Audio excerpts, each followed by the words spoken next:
আপনি কি কখনো ভেবে দেখেছেন, দুনিয়ার কিছু নারী আছেন যাদের দোয়া আকাশ চিরে সরাসরি আরশ পর্যন্ত পৌঁছে যায়, আর আল্লাহ তাআলা তাদের দোয়া কখনোই ফিরিয়ে দেন না। তাহলে সেই নারীরা কারা? কেমন তারা, যাদের আল্লাহ তাআলা নিজের প্রিয় বান্দাদের মধ্যে শামিল করে? দুনিয়ার দৃষ্টিতে নারীকে ছোট মনে করা হয়, কিন্তু আল্লাহর কাছে যখন সেই নারীর চোখের পানি নিয়ে সিজদায় লুটিয়ে পড়ে, তখন তার রবের রহমত এমনভাবে ঝরে পড়ে তার উপর, যেমন শুকনো জমিতে বৃষ্টির ফোঁটা নেমে আসে। আপনি হয়তো শুনেছেন, একবার এক নারী রাতের নির্জনতায় কেঁদে তার সন্তানদের জন্য দোয়া করেছিলেন। আর আল্লাহ সেই দোয়ার বরকতে পুরো কওমের উপরে রহমত বর্ষণ করে দিয়েছিলেন। এটাই সেই দোয়ার শক্তি, যা একজন নারীর অন্তরের গভীর থেকে বেরিয়ে আকাশ পর্যন্ত পৌঁছে যায়।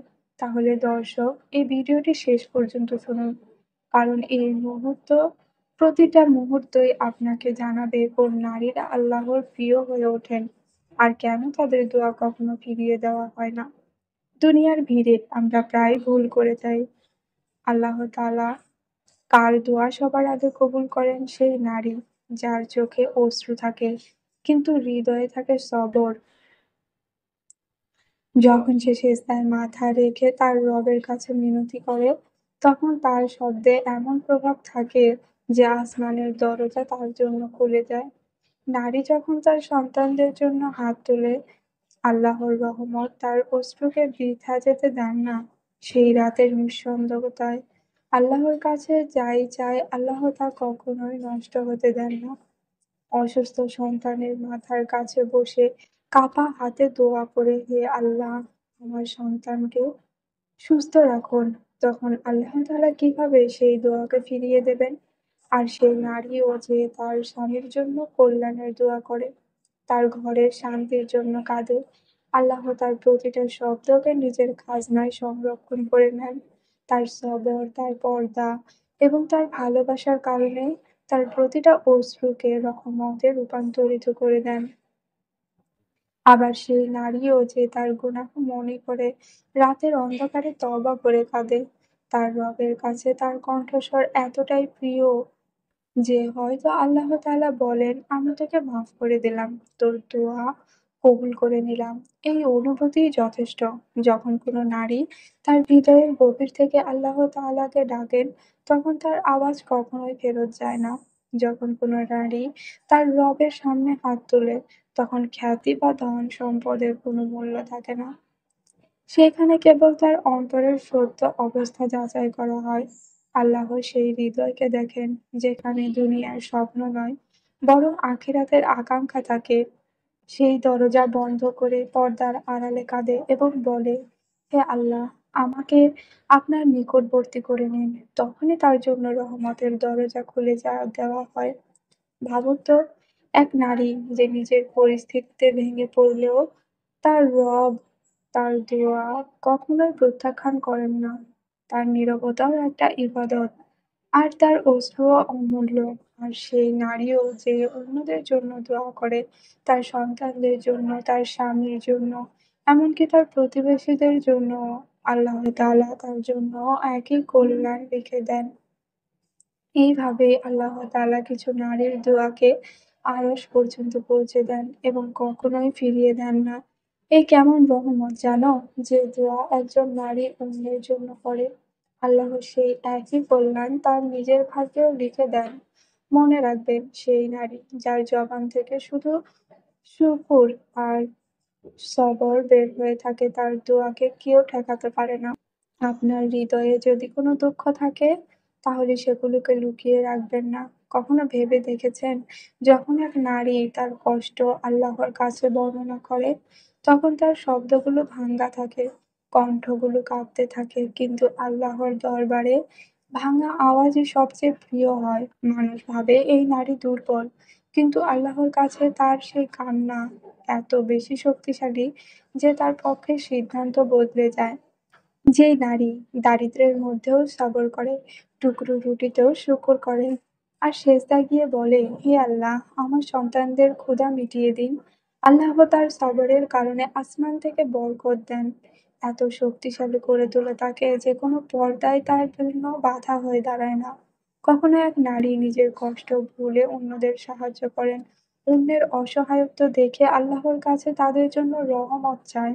তখন আল্লাহ তাআলা বলেন, দেখো আমার এই বান্দি নিজের দুঃখ ভুলে অন্যদের জন্য রহমত চাইছে। আমি কিভাবে তার দোয়া ফিরিয়ে দিই? এই কারণে আল্লাহর প্রিয় নারীরা তারা, যারা তাদের অন্তরকে পাপের কালিমা থেকে পবিত্র রাখে, যাদের জবান থেকে বদদুয়া বের হয় না এবং সবসময় কল্যাণ ও দোয়াই বের হয়। যখন এক নারী রাতের অন্ধকারে তার রবকে স্মরণ করে, তখন তার সেজদায় এমন প্রভাব সৃষ্টি হয় যা তার পুরো জীবন পাল্টে দেয়। প্রত্যেক নারী যদি তার অশ্রুগুলো শুধু আল্লাহর জন্যই ঝরায় আর প্রতিটা কষ্ট সবরের সাথে সহ্য করে, তাহলে তার দোয়া কখনো রোধ করা হবে না। আর আপনারা যারা এই কালাম শুনেছেন, আপনার অন্তরে যদি কোনো গোপন কষ্ট থাকে, কোনো দুঃখ থাকে যা কাউকে বলতে পারেন না, তাহলে তা আল্লাহ তাআলাকে বলুন। কারণ আমাদের রব অনেক বড়, পরম দয়ালু। তার দরবারে কারো দোয়া ফিরিয়ে দেওয়া হয় না। আল্লাহ তাআলার কিতাব এবং হাদিসে বারবার উল্লেখ এসেছে, এমন এক মর্যাদার কথা রয়েছে যেখানে তার দোয়া কখনোই অগ্রাহ্য করা হয় না। ভাবুন তো, যখন এক মা তার সন্তানের সুস্থতার জন্য রাতে উঠে সিজদা করে, সে শুধু সন্তানের নামই নেয় না, বরং তার প্রতিটি হাহাকার আল্লাহর আরশ পর্যন্ত পৌঁছে যায়। সেই সিজদায় গভীরতা থেকে বের হওয়া প্রতিটা দীর্ঘ নিঃশ্বাস আল্লাহ তাআলা কখনোই বৃথা যেতে দেন না। যখন কোনো নারী তার ইজ্জত, তার হায়া আর তার ঘরের পবিত্রতার জন্য দোয়া করে, আল্লাহ তার ইখলাসকে মূল্যবান করে দেন, যে তিনি সেই ঘরের হেফাজত করেন। এই কারণেই বহু নারী ঝড়-ঝাপটা পার হয়, কষ্ট সয়ে যায়, তবুও তাদের ঘর ধ্বংস হয় না। হে আমার আল্লাহ তাআলা, তুমি আমার জন্য যথেষ্ট। শুধু এই একটি বাক্যের বরকতে তার যেন আসমানের দরজা খুলে যায়। মানুষ ভাবে সে অসহায়, বাস্তবতা হলো তার সেই দোয়ার কারণে তার সন্তানদেরও বংশের তাকদির পাল্টে যায়। যখন কোনো নারী দোয়ায় শুধু নিজের জন্য নয়, বরং পুরো উম্মাহের কল্যাণের জন্য মিনতি করে, তখন তার মর্যাদা আরো উঁচু হয়ে যায়। যার দোয়া আল্লাহ তাআলার আরশ পর্যন্ত পৌঁছে যায়, আর আল্লাহ কখনো তা ফিরিয়ে দেন না। আল্লাহ তাআলা সেই পবিত্র হৃদয়কে আল্লাহকে এমন মর্যাদা দেন যে তা শুধু তার ঘরেই সীমাবদ্ধ থাকে না, বরং পুরো পৃথিবীতে রহমতের ফোঁটা হয়ে ঝরে পড়ে। যখন এক নারী নিজের গুনাহ মনে করে কাঁদতে কাঁদতে অন্ধকারে আল্লাহ তাআলাকে বলেন, আমাকে মাফ করে দাও, আমার গুনাহের বোঝা হালকা করে দাও, এবং তার তওবাকে সবচেয়ে বড় একটা ইবাদত আল্লাহ তাআলা তখন বানিয়ে দেন। এই কারণেই এমন নারীরা, যখন তারা কান্না করেন, তাদের দোয়া আর তাদের সবর আল্লাহর কাছে সবচেয়ে মূল্যবান একটা আমানত হয়। এমন হৃদয়ের দোয়াকে আল্লাহ তাআলা কখনোই বৃথা যেতে দেন না। যেই নারী জীবনের প্রতিটা মোড়ের সবরের সাথে আল্লাহ তাআলাকে মনে করে, তার প্রতিটা শব্দ রহমতে পরিণত হয়ে যায়। যখন সে কান্না করে তখন তার অশ্রুতে মাটি ভিজে যায়। কখনো সেই নারী একাকিত্বে ভেঙে পড়ে। মনে হয় কেউ তার আহা শুনছে না। কিন্তু সেই মুহূর্তেই আল্লাহ তাআলা বলেন, হে আমার বান্দি, আমি তোমার প্রতিটা আহা শুনছি।